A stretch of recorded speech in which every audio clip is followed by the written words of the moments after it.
Thanksgiving and Christmas literally just around the corner. I told my sister this morning she leaves on Monday, and in a week I'll be driving up to her place. So it's all just closing in. And I do have to admit that having just come from Cincinnati, where the last few days we were there were in the teens and the low 20s with snow on the ground, that all helped me kind of get ready for the holiday spirit and such. Well, not surprisingly, the theme for November is gratitude, though it's surely an appropriate topic year-round. In fact, as Unity minister and musician Richard Medici suggests in the little booklet you got today, the Gratitude and Grace booklet, in his article, he talks about gratitude as possibly the most powerful spiritual tool we have, regardless of the season or consequences or circumstances. Medici says that gratitude is like a magic wand with a spell that can elevate almost every situation and fill almost every need we have. For example, he suggests when we're grieving, remembering how we were blessed by what now appears absent can help us move through that grief. I know that's a lesson that I learned in a deep way when I lost my dad, and then it came into play when Rory passed, that whenever I felt the grief come up, what I would do is remind myself that if I had not had such love, such connection, such a relationship in my life, there wouldn't have been anything to grieve. And so it would be a trigger point for me to look at the blessings and be grateful that I had gotten to share this human journey with these individuals. So it's a really powerful tool that we can use gratitude to shift and help us heal our grief. Likewise, when we're having difficulty releasing something or someone that no longer serves us, giving thanks for how it or they have served us in the past and now no longer does can help us let go, versus the alternative is we tend to resist. If we think we know we need to let something go, but we resist that whole process, and what happens when we resist? It persists, that's right. Resistance never helps us get through something. It always sort of makes it expand. That process then also helps with forgiveness, meaning if we're having difficulty forgiving, because sometimes letting things go are about that, remembering and giving thanks for any blessings that we received. If it's a relationship, typically most relationships have good and bad, and if we're struggling with something that we can't forgive, if we remember the positive aspects of the relationship, that can help us look at the totality of it and help us move into a place of forgiveness. Or if it's a situation or an individual where it's been really feels like one-sided and it's difficult to find blessings, when we focus on how we've grown through that process, how we've survived, how we've grown in our strength, that can also help us move through forgiveness as we realize that holding on to something, not forgiving, as we often say, is like drinking poison expecting the other one to die. We forgive for ourselves, and gratitude can help us remember that we can release this in this situation. This individual no longer has control over us. When we're afraid, practicing gratitude can activate and help us remember our inner strength and our wisdom, and help us to become grounded and choose to live from that higher state of consciousness rather than from our fear. We remember that we have a choice. Giving thanks can also transform thoughts of lack into a deeper awareness of our many blessings, as we affirm every Sunday during our offering time. It also can help us affirm and energize the cells of our bodies to experience healing and wholeness, whether it be physical, emotional, or spiritual. But even beyond such conditional concerns, we can learn to live from an attitude of gratitude as a way of life, and that's what today's talk is all about. As this morning's Christian scripture reading from Paul's letter to the Thessalonians advises, rejoice always, pray without ceasing, give thanks in all circumstances. And another Unity quote that we hear a lot comes from the mystic Meister Eckhart, who wrote, if the only prayer we ever say is thank you, it will be enough. Now these are often read as precepts of how to be good, that we should be good people and be appreciative of all that God gives us and such, accepting whatever happens as God's will, and it's seen as a should kind of lesson. But both those interpretations actually miss the real point. because the message is that gratitude is a tool that increases our good, because like attracts like. What we appreciate appreciates, and whatever we focus on our attention on expands. It's definitely not saying that all of life's circumstances are God's will, or even that they're all blessings in disguise. But it is a promise that there is always something to be grateful for. And if we look for that, if we trust that that's true, when we know and expect to find blessings, to find good in our life journey, our good will be unveiled and increased. Because again, what we focus on expands, and it will ultimately define our life story. Along these same lines, in the same booklet, Reverend Paul Hasselbeck offers a seeming paradoxical perspective, which he's known for, his paradoxical perspectives, in his Grateful for Nothing piece. And he addresses that, meaning grateful for nothing, as a way of practicing unconditional gratitude. He offers a 3-step process to help us develop a practice of gratitude without the need for an object or a reason. Step 1 is to begin with a gratitude journal where we do what we normally do, to give thanks for all of the blessings we recognize in our lives, whether it be family members or friends, or blessings of our job, or that we have a nice home, or our pets, or whatever, and good things that happen during the day. And how many of you keep a gratitude journal, or at least in your mind each night? It's an awesome way to begin a day and end a day. So he recommends you can start with that. But then he suggests, as you consider each of the items on your list, to notice how the gratitude feels in your mind and your body. So be grateful for the thing, and then shift to just what does that gratitude feel like without being focused on the object. And do that for a number of days as well. And then finally, he suggests that we begin to spend some time remembering and generating that feeling of gratitude without the need for a reason, without having to think about a thing or an event or a person. And in that way, we can begin and end our day just with that sense of gratitude without any object. We don't have to think of a thing. We can just live from that sense of gratitude. This kind of unconditional gratitude practice is an effective and powerful tool to use whenever we feel ourselves slipping into undesirable or negative states of consciousness. Nobody here ever has that. Okay. You know, like when we get into fear or envy or anger or maybe self-pity or guilt. Well, I actually got to put this all into practice this past month. Some of you have already heard the story of the night before I left for Cincinnati. It was not like the night before Christmas.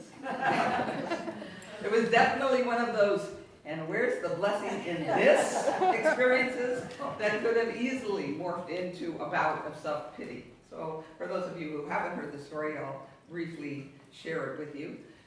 Karen and I had planned to leave for the airport at 5:30 Tuesday morning. So Monday night around 10:30, I was making one last trip from the kitchen to my bedroom. And of course, it was dark, because when Karen's there, she pulls the blinds, so there's no light coming in from outside. But I've made that trip 1,000 times. I do that in the middle of the night, etc. But this time, an invisible, to me, plastic crate was sticking out in my pathway. And I tripped and did a face plant onto the family room floor. I didn't have time to even put my hands out. I just went bam. And you don't get to see any of the results now because it's been almost a month since it happened. But I hit my chin first and then broke off this front tooth and got this huge, cut my lip inside and out. And then I must have hit my chest and then my legs because the bruises developed there later. I wasn't aware of that. I was only aware of my face at the moment. Well, you can imagine the kind of unexpected jolt of that. My hand went to my mouth and it quickly filled with blood. It's still dark and I could feel the piece of tooth in my hand and I started going, oh my God! Karen was already in bed. She jumped out of bed and then she said she actually ran the wrong way, but he came back, turned on the light and said she found me kind of with blood just, and I'm getting up and going in and I said, I broke my tooth, and I'm going into the bathroom and she brought me ice and all this stuff while I filled up washcloths full of blood a few times and it finally stopped. And I'm looking at this growing lip and no tooth, or actually half of a tooth was still there. And I'm thinking, what do I 10:30 at night. I don't want to go to the ER, and what are they going to do for me anyway? And so we're not going to miss this plane tomorrow. So finally the blood stopped, and Karen had a pain pill that she'd had from a dental works, and she gave it to me. And I slept for a good 3 hours or so. To make a long story short, I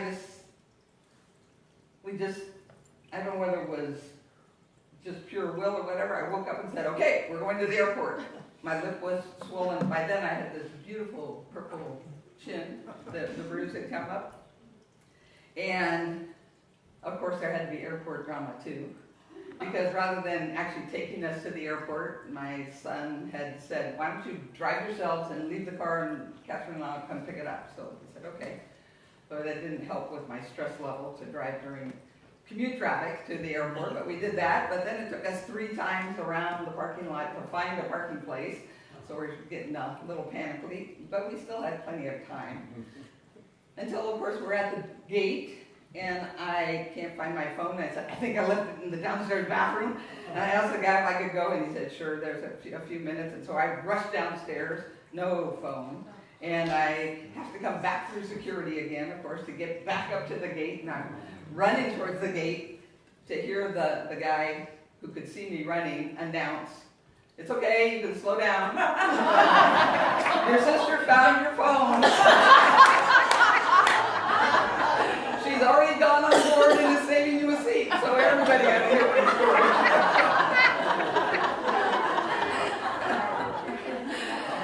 Of course, she called my phone as soon as I left, and it rang, but then I didn't have my phone, so she couldn't call me and tell me she found my phone. So I realized, as I don't know what this guy thought, here I am, just that lip and purple, and I realized that I had something to say. I thought if anybody had said anything to me, I was going to say, you should see the other guy. But no one asked anything. I don't know what they thought, but nobody said anything. If I hadn't been so single-focused about getting on the plane, and still, I'm sure, in kind of a daze, I could have had myself quite a pity party. I got close a couple of times, like, never again. Travis can never do this to us again. As we're trying to figure out how to park and all of that sort of thing. But it wasn't until we finally were on the plane and sat down in our seats and knew we had like a 4-hour flight ahead of us that I was able to take a deep breath and begin to reflect on all that had gone on in the last 12 hours. And I'm pleased to say that my gratitude habit kicked in. Now, I'm sure it helped that we were on our way to spend Halloween with Bree and Salvador and Mateo and Joaquin, which is one of my very favorite things to do, and so I made it. I was determined we were going to get to that point. But I also believe that all my years of practice have made looking for the blessings my default setting in my life. First, I was grateful that I hadn't broken any bones, including my nose. Imagine what my face would have looked like then. I thanked my mom for her healthy bone density genes. I remember her being flipped out of a trailer at like 80-something and not breaking any bones at all. And Karen and I were both going, yes, we can do this. And I was really thankful that I was able to make the flight and not have to go to the emergency room, which if I had broken a bone or something probably would have involved that.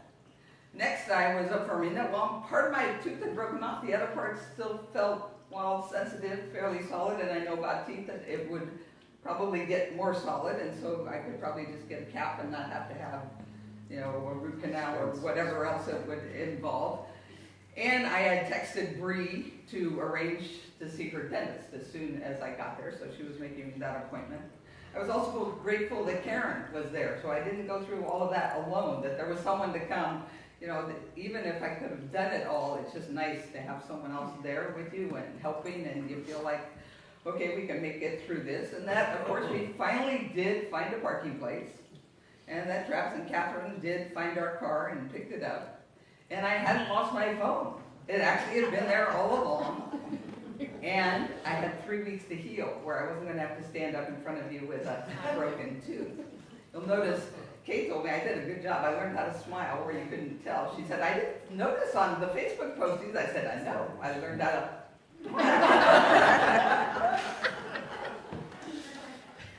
Well, I was definitely feeling blessed by then and settled in for the totally uneventful flight, which is the best kind of flight to have, an uneventful one. And we arrived safe and sound. I did go to my daughter's dentist, and he said just to leave it alone for the next 3 weeks so it would heal and get set, and then see my dentist, which I did on Thursday. And I was amazed that he was able to give me a temporary crown like Thursday, so that was a good thing.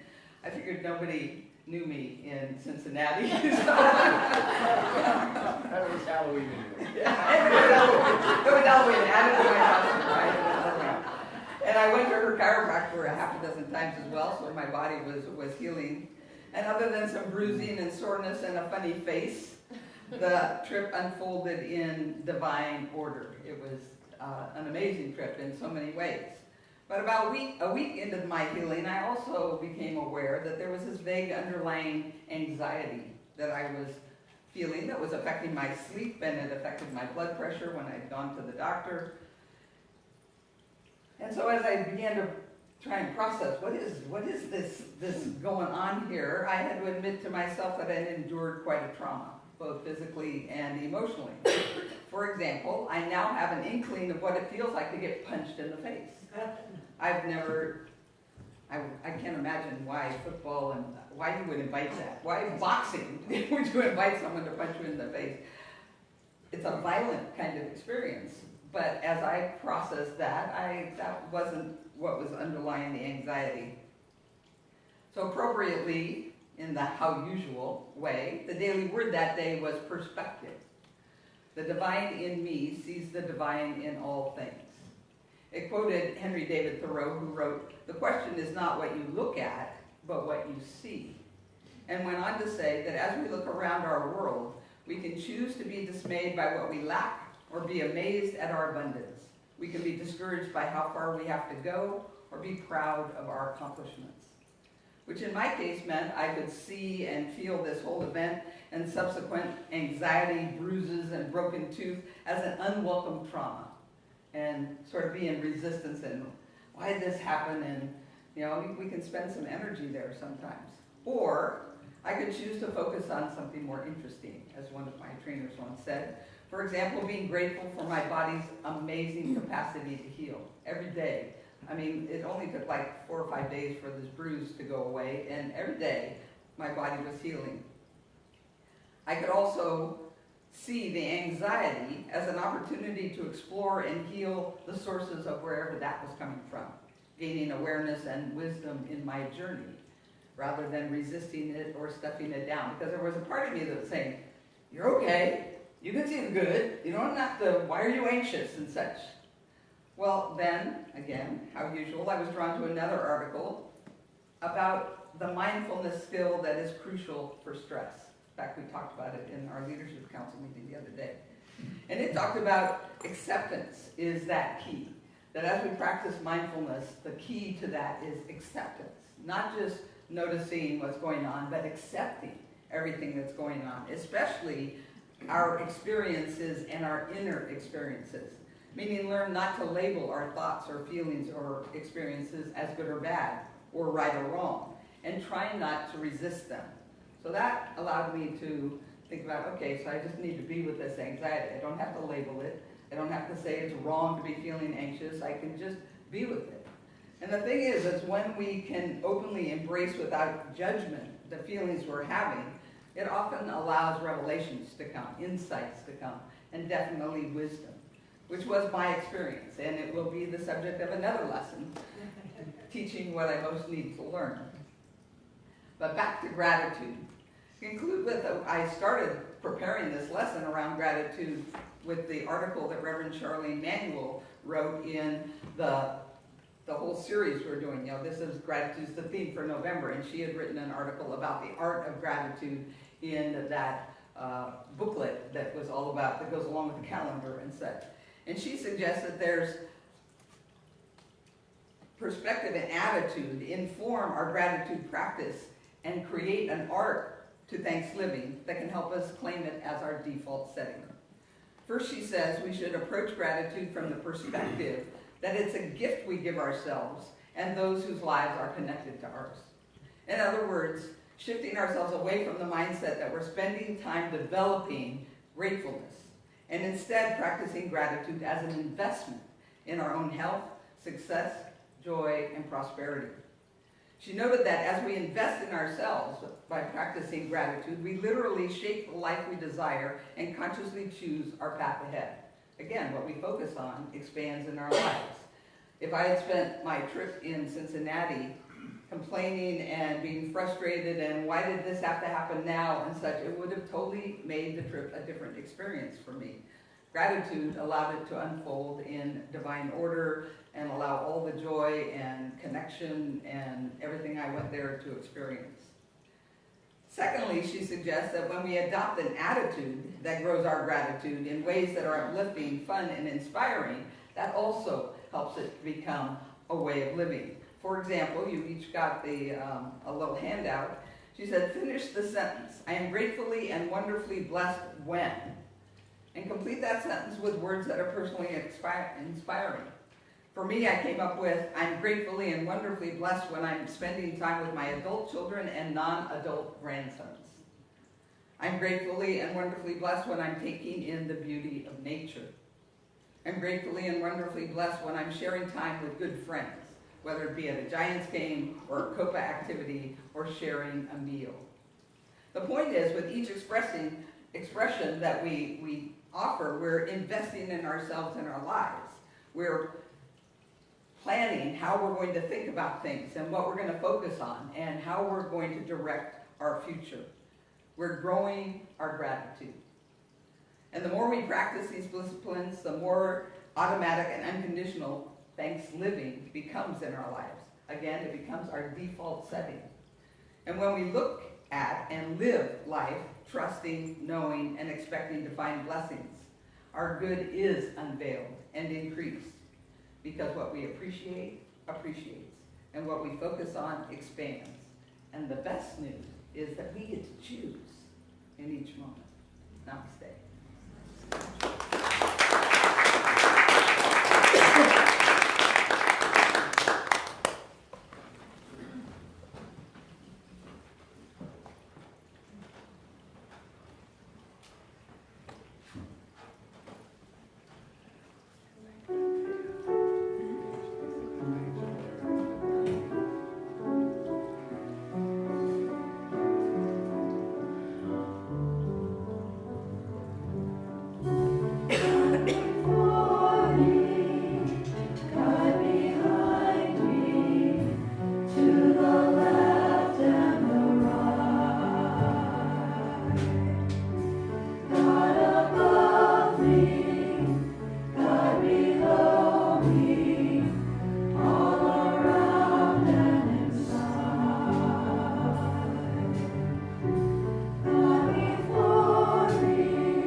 quiet contemplation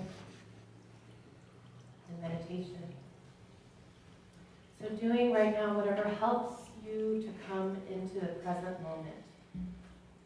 Whether that's putting your feet flat on the floor, resting your palms gently on your thighs, taking some slow, deep breaths.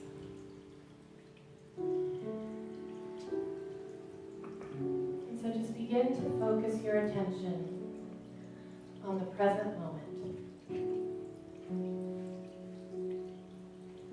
You can even say to yourself in your mind, be here now. Be here now.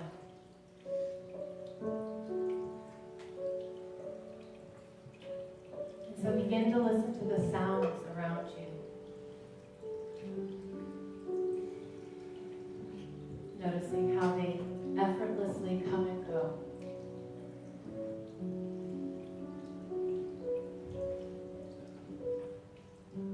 Notice which sounds are close to you, which sounds are in the background. Become aware of the feeling of your body sitting here. The pew beneath you supporting you. Ground beneath your feet.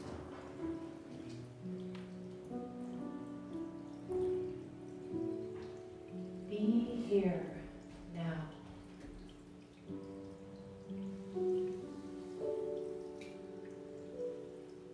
And as you continue arriving over and over in this now moment,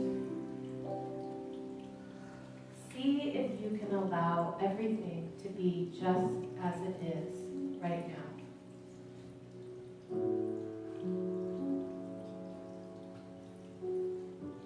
Without judging things, without resisting things, without holding on to things.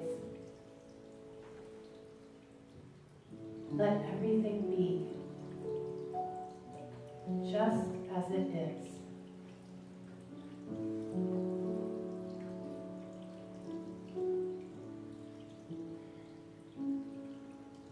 And as you notice what feelings or what thoughts begin to come up, just gently include them too.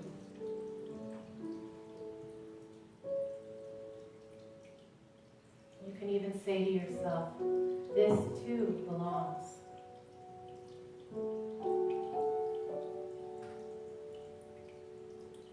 This too belongs.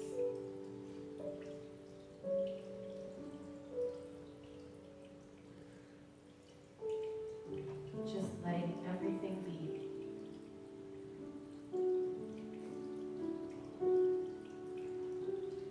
Recognizing the perfection in this present moment.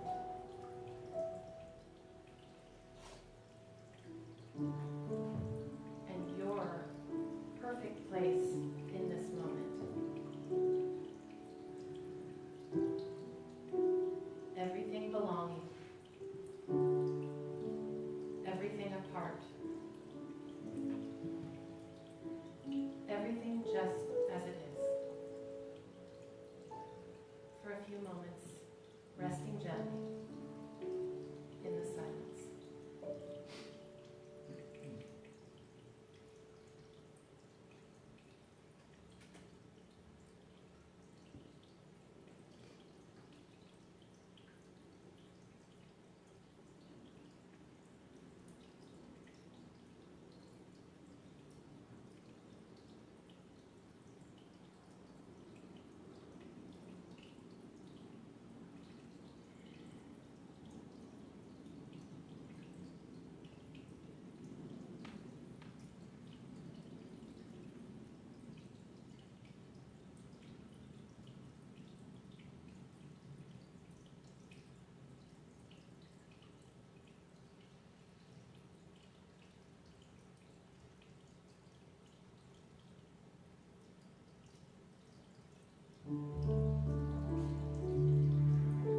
As we practice spending time in the present moment, allowing everything to be just as it is, we find that gratitude bubbles up naturally. Just as Vicky was talking about, not for anything in particular, just gratitude for the sake of gratitude. Just a feeling that this present moment is perfect. And we can just feel that gratitude. Knowing that we can come back to this place anytime we want to. It's only a breath away.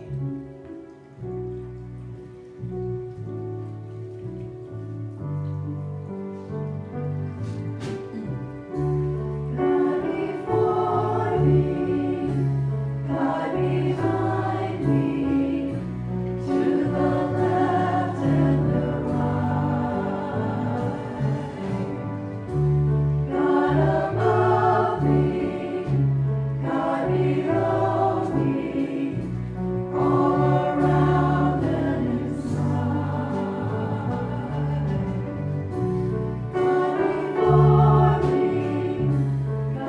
behind me, to the left and the right. God above me, God below me, all around and inside. All around and inside. All around and inside.